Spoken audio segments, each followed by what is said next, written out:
Right అమ్మా. First thing ఈరోజు intro class CMI inter new batch intro class అమ్మా.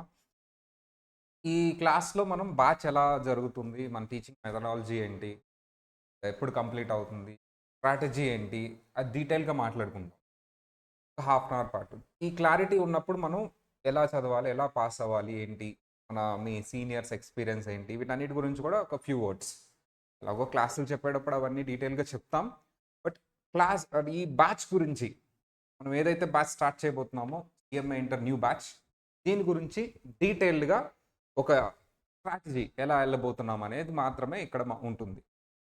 CMI inter కొంతమంది foundation pass అయిన వాళ్ళు ఉంటారండి. ఆల్రెడీ మా దగ్గర ఒక గ్రూప్ తీసుకొని ఇంకో గ్రూప్ కోసం వచ్చిన వాళ్ళు ఉంటారు. ఆల్రెడీ ఒక గ్రూప్ కోచింగ్ తీసుకొని ఇంకో గ్రూప్కి వచ్చిన వాళ్ళకి ఆల్రెడీ తెలుసు మనం ఎలా టీచ్ చేస్తాం, మన మెథడాలజీ ఏంటి, అండ్ ఎందుకు గ్రూప్ వైజ్ టీచ్ చేస్తాం, ఇవన్నీ కూడా తెలుసు. First thing sir, group wise teach చేస్తున్నప్పుడు పాస్ పర్సంటేజ్ పెరుగుతుంది. గ్రూప్ వైజ్ టీచ్ చేస్తున్నప్పుడు పాస్ పర్సంటేజ్ పెరుగుతుంది. రెండు గ్రూప్లు ఒకేసారి రాసేసి చాలామంది డిలే చేసుకుంటున్నారు అటెంప్ట్ల బర్డన్, అంత సిలబస్ చదవలేక. ఇలా రెండు గ్రూప్లు ఒకేసారి కోచింగ్ తీసుకున్నా గ్రూప్ వైజే రాస్తున్నారు. అదేదో గ్రూప్ వైజే కోచింగ్ తీసుకుని గ్రూప్ వైజే రాస్తే బాగుంటుంది కదా అనేది మా థాట్. అది ఇంప్లిమెంట్ చేసాం, చాలామంది పాస్ పర్సంటేజ్ పెరిగింది. ఇంకొకటి, ఆల్రెడీ ఫౌండేషన్ పాస్ అయిన వితిన్ 6 monthsలో ఒక అటెంప్ట్ పడుతుంది కాబట్టి సీరియస్నెస్ వచ్చింది. అదే ఫౌండేషన్ పాస్ అయిన స్టూడెంట్ చాలా టైం ఉందని లేటుగా కోచింగ్ జాయిన్ అవ్వటం, అండ్ సీరియస్నెస్ వచ్చేసరికి ఒక అటెంప్ట్ వెళ్ళిపోవటం, అండ్ ఫస్ట్ అటెంప్ట్లు సెకండ్ అటెంప్ట్లు మిస్ అవటం, ఆ కోర్సే వదిలేసి వెళ్ళిపోవటం, ఇలాంటివన్నీ జరిగింది. సార్, పాస్ అయినా ఫెయిల్ అయినా ఫౌండేషన్ వెంటనే 6 monthsలో ఒక రివిజన్ ఎగ్జామ్స్ రాసి ఎగ్జామ్ హాల్ దాకా వెళ్ళాడు అంటే అతనికి ఒక సీరియస్నెస్ వస్తుంది, ఎలా చదవాలి అని ఒక క్లారిటీ వస్తుంది, సెల్ఫ్ ఎక్స్పీరియన్స్ వస్తుంది. ఆ ఆలోచనతోనే మనం గ్రూప్ వైజ్ పెట్టాం. ఆల్రెడీ కొంతమంది ఎగ్జామ్ రాశారు, రివిజన్ ఎగ్జామ్స్ అన్నీ రాసి మా దగ్గర ఎగ్జామ్ హాల్ దాకా వెళ్ళారు. అది ఎలా రాసినా నా దృష్టిలో వాళ్ళు ఒక స్టెప్ ముందుకున్నట్టే అందరి మీద. వేరే ఇన్స్టిట్యూట్ వాళ్ళతో పోలిస్తే ఒక అడుగు ముందున్నట్టే వీళ్ళు మా స్టూడెంట్స్ చెప్పగలరు. వీళ్ళతో పాటు ఫౌండేషన్ పాస్ అయ్యి వేరే ఇన్స్టిట్యూట్లో ఉన్న స్టూడెంట్స్ని, సేమ్ అదే ఫౌండేషన్ అదే అటెంప్ట్లో పాస్ అయ్యి నా దగ్గర ఉన్న స్టూడెంట్స్ ఇప్పుడు ఎట్ ప్రజెంట్ అడిగితే కోర్స్ గురించి ఎలా చదవాలని మా స్టూడెంట్స్ అందరికీ చెప్తారు. అలా మేము ట్రైన్ చేసాం. సో ఫేస్ టు ఫేస్ ఉంటుంది, ఆన్లైన్ ఉంటుంది, రికార్డింగ్ ఉంటుంది. అందరికి తెలిసిందే, ఇప్పుడంతా మీరు లైవ్ రికార్డింగ్ చూస్తున్నారు, అండ్ ఇక్కడ కూర్చున్న వాళ్ళంతా ఫేస్ టు ఫేస్ చూస్తున్నారు. డిజిటల్ క్లాస్ రూమ్స్ ఉంటాయి, మీరు చూస్తే బోర్డ్ అవన్నీ ఉండవు, డిజిటల్ క్లాస్ రూమ్స్ ఉంటాయి. ఎగ్జాంపుల్స్ అంతా డిజిటల్గా విత్ కలర్ మనం యూజ్ చేసి చెప్తాం. అండ్ ఏది చెప్పినా సరే మనం ఇదిగోండి ఇంత నీట్గా డిస్ప్లే అయ్యేటట్టు నీట్గా రాసి చెప్తామండి. Thing use everything. And next one sir, మరి ఇప్పుడు ఈ బ్యాచ్ స్పెషాలిటీ ఏంటి? What is the speciality of this batch? ఈ బ్యాచ్ స్పెషాలిటీ ఏంటి? ప్రతి బ్యాచ్ లాగా మనం ఏవైతే స్పెషల్ ఫీచర్స్ ఉన్నాయో అవన్నీ మనం మెయింటైన్ చేస్తున్నాం. గ్రూప్ వైజ్ కోచింగ్ ఉంటుంది, సిలబస్ కంప్లీషన్ ఆన్ టైం ఉంటుంది, అండ్ వితిన్ 5 monthsలో మీరు ఎగ్జామ్ రాసేయచ్చు, అండ్ డీటెయిల్డ్ ఎక్స్ప్లెనేషన్ ఉంటుంది. ఎక్స్ప్లెనేషన్ మేము ఎలా అంటే సార్, మా దగ్గర ఇది ఉంది అది ఉంది. నాకు ఇప్పటికీ బాగా గుర్తుందండి. వన్ స్టూడెంట్ వచ్చారు అండ్ సార్, చాలా పెద్ద ఇన్స్టిట్యూట్ అది, అక్కడ మేము బాగుంటుంది, మా ఫ్రెండ్స్ అందరు అక్కడే జాయిన్ అయ్యారని జాయిన్ అయ్యాం. ఒక సబ్జెక్ట్కి సార్ని పెట్టారు, మాకు బాగాలేదు, అర్థం కావట్లేదన్నా సరే సార్నే కంటిన్యూ చేశారు. వినండి మీకు అదే అర్థమవుతుందని మళ్ళీ మధ్యలో తీసేశారు వాళ్ళే, మళ్ళీ వేరే సార్ని తీసుకొచ్చారు. సిలబస్లు టయానికి అవ్వలేదు. అదేదో చిన్న ఇన్స్టిట్యూట్ అనుకోవచ్చు సార్. 90,000 ఫీజు తీసుకున్నారు సిఎంఐ ఇంటర్కి. 90,000 ఫీజు తీసుకున్నారు. అండ్ కరెక్ట్గా మన దాంట్లో మనకి ఇంటూ 2 అమ్మ, మనది సగం ఉంటుంది. మేమేమనుకున్నాం అంటే సార్, ఫీజు ఎక్కువ ఉంది కాబట్టి అక్కడ బాగా చెప్తారు అనుకుని వెళ్ళాము. తీరా చూస్తేనేమో సబ్జెక్టే ఒకటి ఫెయిల్ అయ్యారు, ఫ్యాకల్టీ సరిగా లేరు. పెద్ద పెద్ద బిల్డింగ్లు చూసి, ఆ పెద్ద ఇన్స్టిట్యూట్ క్యాంపస్లు చూసి అందరూ అక్కడ జాయిన్ అవుతున్నారు కదా అని చెప్పేసి, మనం బాగుంటుంది కదా, అంతమంది జాయిన్ అవుతున్నారు కదా, అంత ఫీజు పెట్టారు కదా, అది పెద్ద కాలేజ్ దీనికంటే అని వెళ్ళాం సార్. అవ్వలేదని మళ్ళీ మన దగ్గరికి వచ్చారు. ఎక్కడ ఏ సబ్జెక్ట్ ఆపినట్టు లేదు. ఒకవేళ ఏదైనా ఫీడ్బ్యాక్ నెగిటివ్ అయితే మళ్ళీ మేము వచ్చి చెప్పిన రోజులు చాలా ఉన్నాయి. ఒక్కొక్క సబ్జెక్ట్ 2 times చెప్పించాను. అండ్ ఒక్కొక్క సబ్జెక్ట్కి 2 ఫ్యాకల్టీ ఉంటారు. గుంటూరు బ్రాంచ్, హైదరాబాద్ బ్రాంచ్ 2 మేము యాక్సెస్ ఇస్తాం. హైదరాబాద్ బ్రాంచ్ వాళ్ళకి హైదరాబాద్ లా ఫ్యాకల్టీ చెప్తారు. గుంటూరు బ్రాంచ్‌లో లా ఫ్యాకల్టీ ఒకవేళ ఇది అర్థం కాలేదంటే ఆయన క్లాసులు కూడా యాక్సెస్ ఇస్తాం. ఇంకా అర్థం కాలేదంటే వేరే ఫ్యాకల్టీతో చెప్పిస్తాం. ఆన్ టైమ్‌లో. మీరు ఆ చాప్టర్ అవ్వంగానే ఫీడ్‌బ్యాక్ ఉంటదండి. Chapter wise feedback. అది అర్థం కాలేదు అంటే మళ్ళీ ఆ చాప్టర్ వెంటనే చెప్పిస్తాం. ఏదో డిలే చేసి కాదు. సార్ ఇదంతా మేము చాలా మేమే టీచింగ్‌లో ఉన్నాం. అండ్ ఎవరైతే మా టీమ్ ఉన్నారో వాళ్ళకి నేను ఏదైతే వాళ్ళు ప్యాషన్‌తో చేస్తున్నారమ్మా. నిజానికి వాళ్ళు బయటికి వెళ్తే చాలా డబ్బులిస్తారు వాళ్ళకి. ఎప్పటినుంచో ఇన్‌స్టిట్యూట్ పెట్టిన దగ్గర నుంచి మన దగ్గర ఉండి, మన దగ్గర మాత్రమే దొరుకుతారు ఆ ఫ్యాకల్టీ. మీరు కావాలంటే డెమోస్ చూడండి. వేరే ఇన్‌స్టిట్యూట్ పక్కన పెట్టి చూడండి. ఇవే బావుంటాయి. అది నేను చెప్పిన మాట కాదు. మా స్టూడెంట్స్ చెప్పిన మాట. అండ్ ఎందుకు ఈ పాయింట్ నేను చెప్తున్నానంటే, ఎందుకు పర్టిక్యులర్‌గా ఈ బ్యాచ్ గురించి మాట్లాడుతున్నాను. అది ఈరోజు ఫస్ట్ క్లాస్‌లో మోసపోవద్దు. ఇది యూట్యూబ్‌లో ఎళ్ళబోతుంది. మోసపోవద్దు. నీకు 90,000 ఫీజు నాది అందులో సగం పెట్టారంటే నేను క్వాలిటీ చీప్ ఇస్తానని కాదు. అంతకంటే ఎక్కువ క్వాలిటీ ఇస్తాను. పిల్లోడికి ఎడ్యుకేషన్ అనేది మేమేదో ఇన్‌స్టిట్యూట్ పెట్టింది కోట్లు సంపాదించాలని కాదండి. అలా సంపాదించాలనుకుంటే ఇప్పటికి పెట్టి నేను వచ్చి 10 సంవత్సరాలయింది. నేను హైదరాబాద్‌లోనే 2, 3 అపార్ట్మెంట్లు చాలా పెద్ద అయ్యేవాడిని. ఎందుకంటే ఇప్పుడున్న వాళ్ళందరిలో నేనే సీనియర్. చూడటానికి ఇలా కనిపిస్తాను గదండీ! నేనొచ్చి 10 సంవత్సరాలు. ఇప్పుడు ఎవరైతే ఫ్యాకల్టీస్ ఉన్నారో వాళ్ళకి నేను వాళ్ళకి టీచర్. నేను చాలా ఎర్లీ ఏజ్‌లో వచ్చాను. సార్ ఎందుకు ఇవన్నీ మాట్లాడుతున్నాను సార్ అంటే, ఒక పాయింట్ ఎస్టాబ్లిష్ చేయడానికి. నా గురించి ఏదో గొప్ప చెప్పుకోవడానికి కాదు. మేము పెట్టింది డబ్బులు సంపాదించాలని కాదు. రీజనబుల్ కాస్ట్‌కి సీఏ, సీఎంఏ కోచింగ్ ఇవ్వలేమా? ఎందుకంటే నేను చదువుకున్న రోజుల్లో ఇబ్బంది పడ్డానండి. అప్పట్లో మా ఫీజు సీఏ ఇంటర్, సీఎంఏ ఇంటర్ నాకు బాగా గుర్తుందండి. అప్పట్లోనే 70,000. ఆ ఫీజుకి కూడా తగ్గించేసా నేను. అది మేము చాలా ఇబ్బంది పడ్డాం. మా మిడిల్ క్లాస్ యాక్చువల్లీ. ఆ ఫీజు కట్టడానికి చాలా ఇబ్బంది పడ్డాం. చాలా రీజనబుల్‌గా రావాలి ఫీజ్ అని జెప్పేసి పెట్టాం. మీరు ఎంక్వైరీ చేసుకోండి. సరే వాళ్ళు ఎక్కువ ఫీజ్ తీసుకుంటున్నారు. ఓకే. ఫైన్. నేను కాదనట్లేదు. అట్‌లీస్ట్ క్వాలిటీ ఇవ్వాలి గదా! సరే ఆ బిల్డింగ్‌లన్నీ కట్టారు కాబట్టి అలా అని మన దగ్గర బిల్డింగ్ లేవు. అన్నీ ఉన్నాయి. ఈక్వల్ అంతా ఈక్వల్. కాకపోతే అందరూ అటెళ్తున్నారు గాబట్టి అక్కడ ఎక్కువ ఫీజ్ గాబట్టి ఇక్కడ బావుంటుందని మోసపోవద్దండి. అస్సలు మీకు డెమో క్లాస్ గూడా ఇవ్వరండి. నేను ఒక చాప్టర్ మొత్తం యూట్యూబ్‌లో పెడతాను. మీకు అవి పంపించి అవి విన్న తర్వాత జాయిన్ అవ్వండి అని చెప్తాను. And one thing I need to tell 100% perfection ఎక్కడా ఉండదు. నువ్వు అనొచ్చు, ఇక్కడ ఇది ఉంది గదా! అక్కడ అది ఉంది గదా! ఇది ఉంది గదా! 100% ఉండదు. బట్ వాళ్ళతో కంపేర్ చేస్తే నేను చాలా బెటర్. 90,000 ఫీజ్ తీసుకుంటూ బుక్స్‌కి మళ్ళీ 10,000 ఎక్స్‌ట్రా అని మళ్ళీ ఇవన్నీ తీసుకుంటూ మొత్తం 1,20,000 వరకు నువ్వు తీసుకుంటూ క్వాలిటీ ఇవ్వకుండా జనాల్ని మోసం చేస్తున్నప్పుడు నాలాంటోళ్ళైతే చూస్తూ ఉండరు. డెఫినెట్‌లీ నేను మాట్లాడతాను. ఇంకా నువ్వు ఇలాగే చేస్తే నేమ్ తీసి కూడా మాట్లాడతా. ప్రస్తుతానికి నేమ్ తీయట్లేదు. అండ్ అండ్ నా స్టూడెంట్స్‌తో మాట్లాడట్లేదు ఇది. వాళ్ళకి స్ట్రాంగ్‌గా చెప్తున్నా. స్టూడెంట్స్‌ని మోసం చేసేటట్లయితే డెఫినెట్‌లీ నేను మాట్లాడతాను. ఎక్కడి దాకైనా ఎళ్తాను. నువ్వు 90,000 ఫీజ్ తీసుకుంటున్నప్పుడు సీఏ ఇంటర్, సీఎంఏ ఇంటర్‌కి నువ్వు సీఎంఏ ఇంటర్ వాళ్ళని కూడా సీఏతో పాటు కూర్చోబెట్టి సీఏనే హైలైట్ చేస్తున్నప్పుడు అంటే సీఎంఏ ఇంటర్ అనేది సెపరేట్ చేయాలి. ఇంత అన్యాయం చేస్తున్నప్పుడు పిల్లోడు మాట్లాడట్లేదు. ఎందుకు? గురువు అనే ఒక గౌరవంతో. నేను మాట్లాడతాను. ఆహ్, నేను 50,000కి ఇంత క్వాలిటీతో చేయగలిగింది. నువ్వెందుకు 90,000 పెట్టావు? అట్ ది సేమ్ టైమ్ వాళ్ళకెందుకు అన్యాయం చేస్తావు? ఎందుకు ఫ్యాకల్టీని నేనేమనట్లేదు. అర్థం కావట్లేదంటే వేరే ఫ్యాకల్టీని ఇమ్మీడియేట్‌గా ఎందుకు మార్చలేదు? సిలబస్ ఎందుకు ఆన్ టైమ్ కంప్లీట్ చేయలేదు? అటెంప్ట్ 5 మంత్స్‌లో వస్తుంటే ఎందుకు నువ్వు రాపించట్లేదు? కావాలని ఎందుకు వాళ్ళ టైం వేస్ట్ చేసి ప్రొలాంగ్ చేస్తున్నావు? అన్నిటికి నువ్వు రెక్టిఫై చేసుకో. ఆల్రెడీ గుంటూరులో సో కాల్డ్ పెద్ద ఇన్‌స్టిట్యూట్‌కి ఇవన్నీ క్వెషన్స్ అడిగితే వాళ్ళు రెక్టిఫై చేసుకొని బానే వెళ్తున్నారు. ఇప్పుడు కింద మీద పడుతూ. మనం వల్లే ఇప్పుడు ఇక్కడ కూడా హైదరాబాద్‌లో సో కాల్డ్ ఏదైతే పెద్ద ఇన్‌స్టిట్యూట్ ఉందో ఇవన్నీ మిస్టేక్స్ మీరు రెక్టిఫై చేసుకొని చేయండి. నేనేం మాట్లాడను. నేనే పంపిస్తాను నలుగురిని. జనాలు బావుండాలి. నా క్లాస్‌లో అందరూ ఓ 300 200 మెంబర్స్ కూర్చోవాలి. అప్పుడే నా క్లాస్ వినబుద్ధి అయ్యిద్ది అనేవాళ్ళని నీకే పంపిస్తాను. ఎందుకంటే నేను 60కి మించి ఎక్కువ తీసుకోను క్లాస్ రూమ్స్. కొంతమంది ఉంటదలాగా. క్లాస్ రూమ్‌లో ఒక 200, 300 ఉండి అప్పుడే నేను క్లాస్ వింటాను అని అనిపిస్తది. ప్రొఫెషనల్ కోర్స్‌కి అది వర్కౌట్ అవ్వదమ్మా. 200 మెంబర్స్‌లో నువ్వు కూర్చుంటే ఎవ్వరినైనా అడుగు క్వాలిఫై అయిన వాళ్ళని గాని, సీనియర్స్‌ని గాని 200 మెంబర్స్‌లో నువ్వు సార్‌కి ఎవరో నువ్వు తెలియకుండా క్లాస్ విన్నప్పుడు ప్రొఫెషనల్ కోర్స్ అర్థం కాదు. నేను అందుకనే 60 స్ట్రెంత్ పెట్టుకుంటా. కొంతమందికి అది నచ్చదు. వాళ్ళకి 200 మెంబర్స్ గావాలి. వీళ్ళు గావాలి, వాళ్ళు గావాలి, చూడటానికి ఒకళ్ళుండాలి. ఇయన్నీ నేను ఉండదు. సో కాబట్టి నువ్వు చక్కగా చేసుకో. బట్ ఏదైతే ఉందో స్టూడెంట్స్‌ని అన్యాయం చేస్తే మాత్రం డెఫినెట్‌లీ ఊరుకునేది లేదు. ఈసారి నేమ్ తీసి కూడా మాట్లాడతాను. ఎక్కడి దాకైనా వెళ్తాను. నేనేదో నువ్వు రాంగ్ చేస్తున్నావు అనట్లేదు. రెక్టిఫై చేసుకో అనట్లేదు. రెక్టిఫై చేసుకో అంటున్నాను.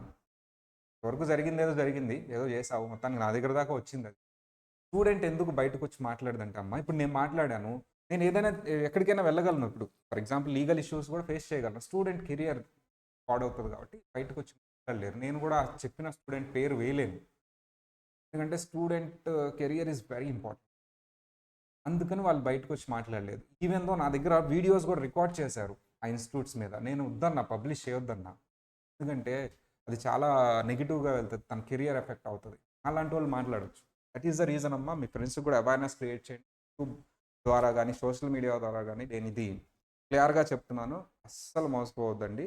సో, ఫీజ్ అనేది చూసి అందరూ వెళ్తున్నారు గదా అని జెప్పేసి వెళ్ళొద్దండి. నా దగ్గర ఎవిడెన్స్ ఉన్నాయి. ఆఫీస్‌కొచ్చి కూర్చోండి. నేను ఎవిడెన్సెస్ చూపిస్తాను. క్లియర్ కట్‌గా అసలు ఏం జరుగుతుందక్కడ అది. నేను ఇక్కడ జాయిన్ అవ్వనండి కూడా నేను అనట్లేదు. నేను 100% పర్ఫెక్ట్ అని అస్సలు అనట్లేదు. బట్ వాళ్ళకంటే సో బెటర్ ఆఫీస్. సార్ ఏంటి ఇప్పుడు క్యాంపస్ 1, క్యాంపస్ 2 అని ఏసారు. మేము హాస్టల్ పెట్టబోతున్నామండి. Girls hostel and boys hostel 2 plan చేస్తున్నాం. బట్ డిలే అవ్వచ్చు ఈ అటెంప్ట్. అంటే ఒక జనవరి సంక్రాంతి తర్వాత రావచ్చు. సంక్రాంతి ముందు అనేది మంచి రోజులు లేవు. అది కొంచెం సెంటిమెంట్ ఉంటుంది గదా! That's why. హైదరాబాద్‌లో అమ్మ, గుంటూరులో ఆల్రెడీ మా క్యాంపస్ ఎదురే హాస్టల్ ఉంది. అక్కడ మళ్ళీ మేము కొత్తగా పెట్టడానికి ఏం లేదు. అది మా హాస్టల్ లాగే. Ladies hostel. గుంటూరు అనేది కొంచెం మా కంట్రోల్‌లో ఉంటది. హైదరాబాద్ అనేది ఔట్‌సైడర్స్ కూడా ఎక్కువ ఉంటారు కాబట్టి మేము పెట్టాల్సొస్తుంది. గుంటూరు అనేది మాకు మా అండర్‌లోనే ఉంటది ఆ ఏరియా మొత్తం. సెక్యూరిటీ పాయింట్ ఆఫ్ మా ఎదురు హాస్టలే చూసుకోవడం జరిగింది. అండ్ గుంటూరులో గూడా బ్యాచ్ ఉంటుందా సార్ అంటే, గుంటూరులో గూడా బ్యాచ్ ఉంటుందండి. చాలామంది గుంటూరులో బ్యాచ్ ఉండదు, ఉండదు అంటున్నారు. గుంటూరు అండ్ హైదరాబాద్ రెండిట్లోనూ బ్యాచ్ ఉంటుంది. అండ్ అది చక్కగా మీరు జాయిన్ అవ్వచ్చు. ఇబ్బందేం లేదు. సీఏ, సీఎంఏ 2 ఉంటాయా సార్? యెస్. సీఏ, సీఎంఏ 2 ఉంటాయండి. 2 సెపరేట్‌గా జరుగుతాయి. ఒకప్పుడు ఏంటంటే సీఎంఏ వాళ్ళతో సీఏ వాళ్ళతో సీఎంఏ వాళ్ళని కూర్చోబెట్టేవాళ్ళు. ఇప్పుడు రివర్స్ అండి. సీఎంఏ వాళ్ళ దాంట్లోనే సీఏ వాళ్ళొచ్చి కూర్చోవాలి. వాళ్ళకి సెపరేట్ జరుగుతుంది. ఎందుకంటే వీళ్ళకి 4 పేపర్స్ వాళ్ళకి 3 చేశారు కాబట్టి వాళ్ళని వీళ్ళని సెపరేట్‌గానే కూర్చోబెట్టాలి. సెపరేట్‌గానే ఎందుకంటే అకౌంట్స్ చేంజ్ ఉంటుంది. డీటీ, ఐడీటీ తప్పితే మిగతావన్నీ చేంజ్ ఉండవు. సార్ బ్యాచ్ గురించి రిస్ట్రిక్ట్ అయ్యి మాట్లాడదాం. హౌ ద టీచింగ్ విల్ చాలా డీటెయిల్‌గా అమ్మ మా వీడియోస్ యూట్యూబ్‌లో చూడండి. ఏ సార్ వీడియో తీసుకున్నా డీటెయిల్డ్ మేనర్. ఒక 10థ్ క్లాస్ మేమెలా చెప్తామంటే మా స్టూడెంట్ వాళ్ళ పేరెంట్ కూర్చున్నా క్లాస్ అర్థం కావాలి. వినేలా ఉండాలి. ఇదేదో మనకు అర్థం కాని కాన్సెప్ట్‌లని వెళ్ళిపోకూడదు. అంటే స్టూడెంట్ వాళ్ళ పేరెంట్ ఏమి తెలియని వ్యక్తి గాని, ఆర్ లేమ్యాన్ గాని, వాళ్ళ పేరెంట్ గాని, ఏదైనా మెడికల్ ఫీల్డ్‌కి సంబంధించి వాళ్ళయ్యుండొచ్చు వాళ్ళ పేరెంట్. కూర్చున్నా సరే నా క్లాస్ అర్థం అవ్వాలి. నాకు చాలామంది కాల్ చేసి చెప్పారు. "సార్ మీ క్లాసులు మాకు కూడా అర్థమవుతున్నాయి. అయి చూసే మేము మా పిల్లల్ని జాయిన్ చేయొచ్చు."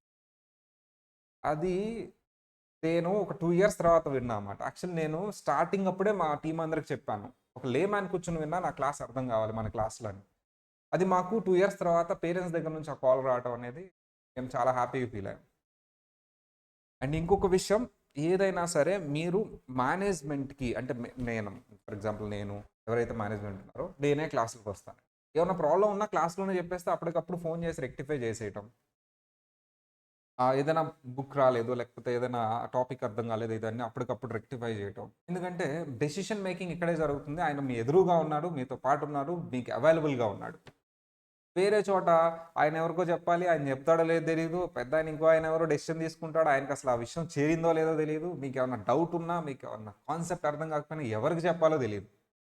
ఇక్కడ ఎవ్వరికి చెప్పినా, ఏ ఫ్యాకల్టీకి చెప్పినా ఇమ్మీడియేట్‌గా డెసిషన్ మేకింగ్ అక్కడే జరిగిపోతుంది. నాకనే కాదు వేరే ఫ్యాకల్టీకి చెప్పినా వాళ్ళు ఇమ్మీడియేట్‌గా ఎందుకంటే every faculty, every team, every coordinator is a owner here. వాళ్ళకి డెసిషన్ మేకింగ్ పవర్. కొన్ని డెసిషన్స్ నాకొచ్చేస్తాయి ఫోను. నేను ఓకే చెప్పేస్తాను కాబట్టి ఫైన్. సో, ఇలా మనం ఇన్‌స్టిట్యూట్ అనేది రన్ చేస్తుంది. స్టూడెంట్ ప్రాబ్లమ్ లేకుండా ఉండాలి. స్టూడెంట్‌కి ఏ ప్రాబ్లమ్ వచ్చినా సరే అకాడమిక్‌గా గాని, దేనికైనా సరే సొల్యూషన్ ఇమ్మీడియేట్‌గా రావాలి. ఇది ఈ బ్యాచ్‌లో ఆల్రెడీ జరుగుతున్నది. ఈ బ్యాచ్‌లో ఇంకొంచెం మెటీరియల్ అవ్వచ్చు, ఏదైనా సరే ఇంకొంచెం ఫ్యాకల్టీస్ గానీ, ఎవరైనా సరే ఎవ్వరికైనా మాకు ఇది మేము ఎస్టాబ్లిష్ చేసాం గానీ, మాకొచ్చిన ప్రాబ్లమ్ ఏంటంటే ఫ్యాకల్టీ స్టూడెంట్స్ చెప్పట్ల. భయం పడో, లేకపోతే ఇది గూడా చెప్పాలా అని. ఏ ప్రాబ్లమ్ అయినా మీకే ఫ్యాకల్టీ కంఫర్టబుల్‌గా ఉంటే ఆయనకెళ్ళి చెప్పేసేయండి అది. ఆయన ఇమ్మీడియేట్‌గా సాల్వ్ చేసేస్తారు. ఆయనకు ఆ పవర్ ఉంటది. మేమేదో ఓనరు, లేకపోతే వేరే ఆయన ఓనర్, ఇక్కడ ఎవ్వరు అలా ఉండరండి. కావాలంటే చూడండి మీరు. ఎవ్వరికి చెప్పినా సాల్వ్ అయిపోతది. అదొక్కటి మీ దగ్గర నుంచి నేను కోరుకునేది. మీరు మాకు కమ్యూనికేట్ చేస్తే అది ఏదైనా సరే, చిన్నదైనా, పెద్దదైనా ఐ విల్ కంపల్సరీ సాల్వ్ చేస్తాను. అది ఎంత పెద్ద ప్రాబ్లమ్ అయినా, ఎంత చిన్న ప్రాబ్లమ్ అయినా. నేను మా టీమ్. అండ్ ఇంకొక విషయం, సార్ ఇప్పుడు మీరు సిలబస్ అంతా ఆన్ టైమ్ కంప్లీట్ చేస్తా అన్నారు. అంటే మరి టైమింగ్స్ ఎక్కువ పెడతారా? లేదండి, 8-8 మార్నింగ్ 8-8 చాలా కంఫర్టబుల్‌గా టైం వేస్ట్ చేయకుండా అంత టైంలో చక్కగా చెప్తే, జాగ్రత్తగా చెప్తే సిలబస్ అయిపోతుంది. మేము ఆల్రెడీ 5 ఇయర్స్ నుంచి అది చేస్తూనే ఉన్నాం. ఎక్కడ ఏ అటెంప్ట్ డిలే అవ్వలా. ఏ అటెంప్ట్ వాళ్ళు మాకు టైం సరిపోలేదు ఎగ్జామ్ చదువుకోవటానికి అనేది ఎక్కడ రాలా. ఈవెన్ కరోనా టైంలో కూడా ఆన్ టైం కంప్లీట్ చేసాం. అండ్ ఏదో రష్ ఔట్ అవ్వాలా. రష్ ఔట్ అంటే ఏంటమ్మా, ఏదో దబదబ చెప్పేసి కంప్లీట్ ఏం చేయలా.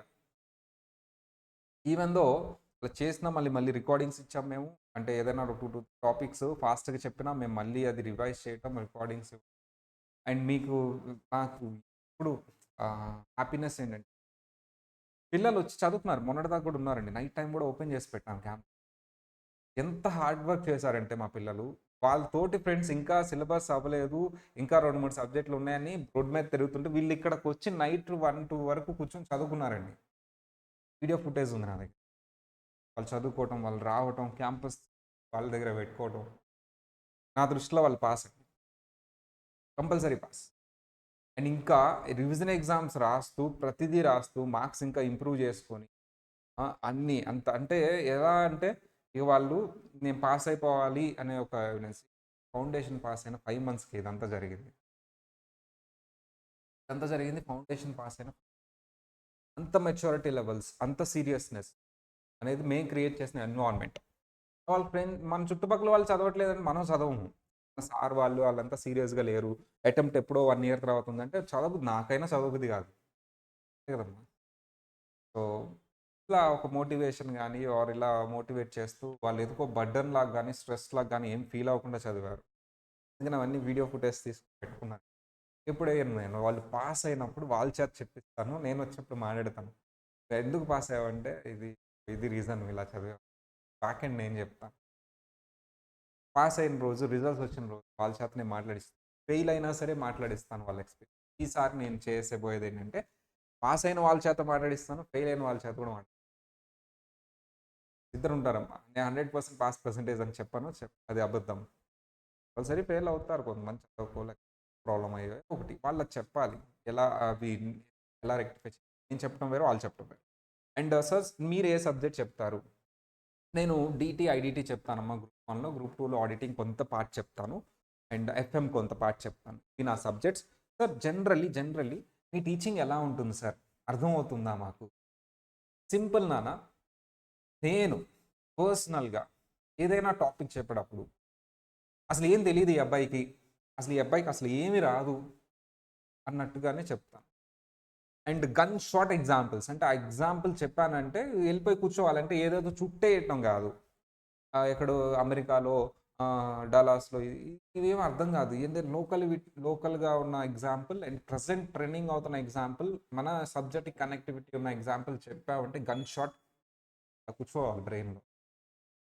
నాకు చాలామంది చెప్తారు ఎగ్జామ్ హాల్‌లో కూడా అవి గుర్తొస్తాయి సార్ ఎగ్జాంపుల్స్, దాన్ని బట్టి రాసేసాం మేము. ఇలాంటి టీచింగ్ మీద ఏదో చెప్పామంటే చెప్పాం, బుక్‌లో ఉన్నది చదివామంటే చదివాం. లేకపోతే అయిపోయింది ఈ చాప్టర్ కంప్లీటెడ్ అని ఇట్లాంటి చేతులు దులుపుకునే ప్రోగ్రామ్‌లు అయితే ఇక్కడ ఉండవండి. And we respect every student and every parent. అంటే వాళ్ళు హార్డ్ ఎర్న్ మనీ మాకొచ్చి కడుతున్నారు. అయినా సరే దానికి మేము ఎప్పుడూ రెస్పాన్సిబుల్ ఉంటాం. అండ్ ప్రతిసారి అది మాకు గుర్తొస్తూనే ఉంటది. చాలా కష్టపడి కడతారు డబ్బులు. పాస్ చేయాలి. నేను పాస్ అయితే ఫస్ట్ హ్యాపీ ఫీల్ అయ్యేది మీ పేరెంట్స్. దాని తర్వాత మేమే. ఎందుకంటే మీరు ఆ మెసేజ్ పెట్టినప్పుడు, "సార్ నేను పాస్ అయ్యాను sir. Thank you very much." So అది కోరుకునేది. మీరు నేను ఒకటే మాట చెప్పాలనుకుంటున్నాను. 5 మినిట్స్ ఉంది నాకు టైం. ఆ 5 మినిట్స్ మీతో మాట్లాడాలి.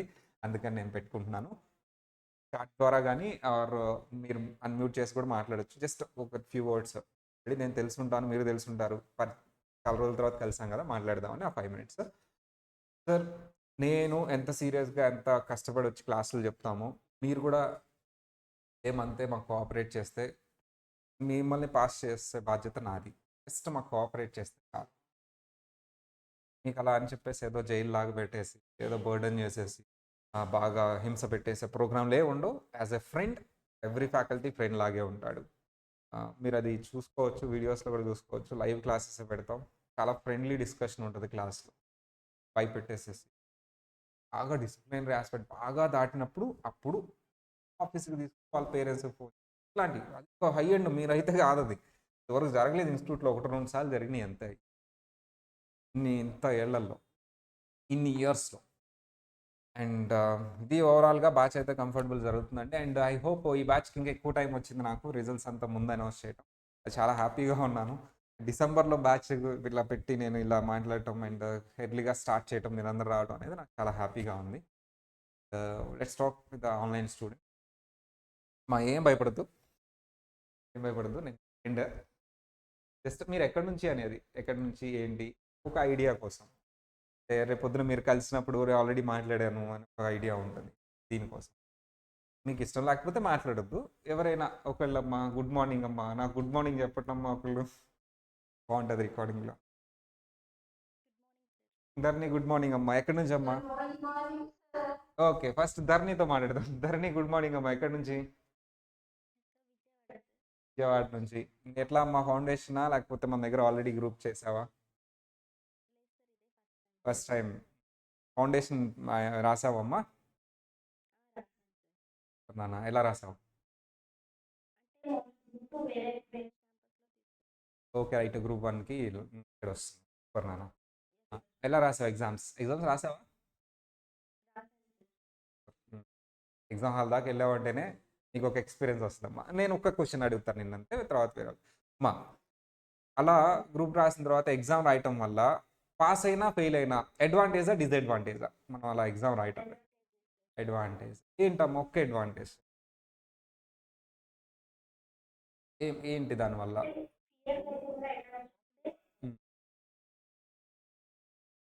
సీరియస్నెస్ వస్తుంది. మనం ఎలా చదవాలో క్లారిటీ వస్తుంది. మన సెల్ఫ్ ఎక్స్పీరియన్స్ వస్తుంది. అంతే కదా? కరెక్ట్. అమ్మా, ఆల్ ది బెస్ట్. క్లాస్లో మీట్ అవుదాం. నెక్స్ట్ ఆసిఫా. ఆసిఫా ఎవరైనా ఎవరైనా ఇద్దరు ముగ్గురికే నాకు ఛాన్స్ ఇస్తారు మాట్లాడడానికి. మిగతా ఫ్యాకల్టీ మిగతా వాళ్ళతో మాట్లాడతారు. ఎవరైనా ఎవరు? అనురాధ గుడ్ మార్నింగ్ అమ్మా. అవును. ఎలా, ఎక్కడి నుంచి అమ్మా? ఓకే, సూపర్ నాన్న. హాస్టల్ మన ఆపోజిట్ ఉన్న హాస్టలా?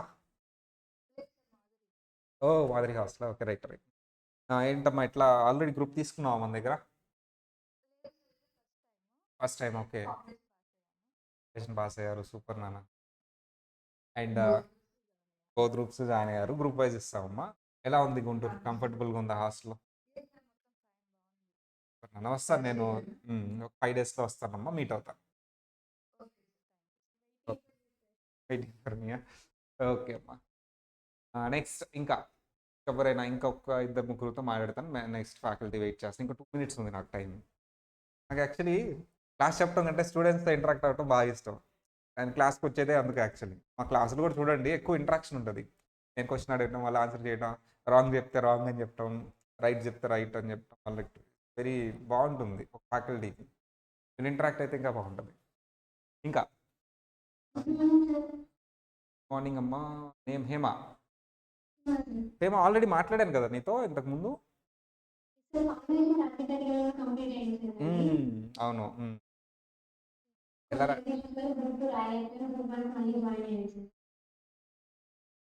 ఓకే అమ్మా, అంత సెట్ అయిందా హెల్త్?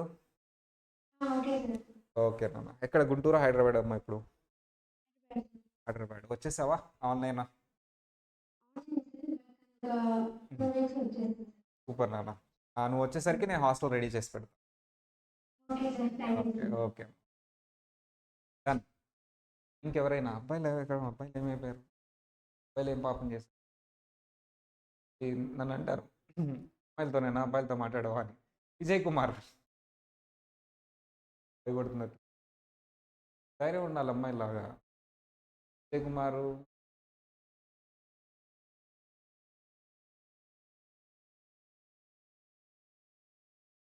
కొంచెం భయపడుతున్నట్టున్నారు క్లాస్లో మాట్లాడుతూ. ఇంకా మీకేమన్నా డౌట్స్ ఉంటే అడగండి. ఇంకా నేను మాట్లాడింది అయిపోయింది. మీకేమన్నా డౌట్స్ ఉన్నాయా? టైప్ చేశారమ్మా. మీకేమన్నా డౌట్స్ ఉన్నాయా? Any doubt. ఏమన్నా డౌట్స్ ఉన్నాయా? అడగచ్చు. ఏదైనా చిన్న డౌట్. లేదా నా నెంబర్ డిస్ప్లే అవుతుంది. ఆ ఇక్కడ కింద ఉన్న ఆ 2 నెంబర్స్లో చేస్తే నాకు ఇస్తారు ఫోను. లేదా నాకు కనెక్ట్ చేస్తారు. మీరు నాతో మాట్లాడొచ్చు. ఇబ్బంది ఏం లేదు. ఆ నెంబర్ ఇచ్చారు. ఆర్టికల్షిప్ గురించి అమ్మా. ఆర్టికల్షిప్ గురించి నేను డీటెయిల్ వీడియో చేస్తానమ్మా. చాలామంది అడుగుతున్నారు ఇది. ఎవరు అడిగింది? చాలామంది మీరనే కాదు చాలామంది అడిగిన క్వశ్చన్ అని. ఆర్టికల్షిప్ గురించి నేను డీటెయిల్ వీడియో ఒకటి చేస్తాను. ఏంటి మళ్ళీ మీకు ఎస్ఏపి అని ఉంటుంది. దాని గురించి కూడా నేను 2 డేస్ బ్యాక్ కూడా కాల్ వచ్చింది. అవేర్నెస్ లేక అది చేయకపోవటం, ఆల్రెడీ వెళ్ళి ఎగ్జామ్ రాయటం, రిజల్ట్ విత్ హోల్డ్ అవుతుందా అని చెప్పేసి ఒక టెన్షన్, ఇలాంటివన్నీ ఉన్నాయి స్టూడెంట్స్లో. చాలా ఫోన్స్ కూడా వస్తున్నాయి వీటి మీద. నేను వాటి మీద ఒక సపరేట్ క్లాస్ తీసుకుంటాను. ఆర్టికల్షిప్ కానీ ఎస్ఏపి కానీ ఇలాంటివన్నిటి మీద నేను సపరేట్ క్లాస్ తీసుకుంటాను. అది ఎలా చేయాలి, ఎప్పుడు చేయాలి, ఎక్కడ చేయాలి, ఎక్కడ చేస్తే అడ్వాంటేజ్ ఉంటుంది, కెరియర్. మనం అలాగో జాబ్స్ కూడా ఇప్పిస్తూ ఉంటాము. వాటి పాయింట్ ఆఫ్ వ్యూ కూడా మాట్లాడతాను నేను ఆర్టికల్షిప్. ఓకేనా? రైట్.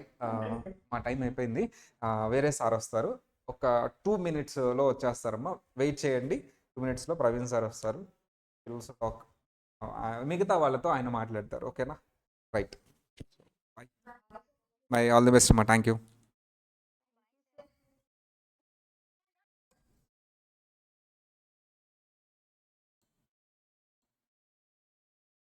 Recording stopped.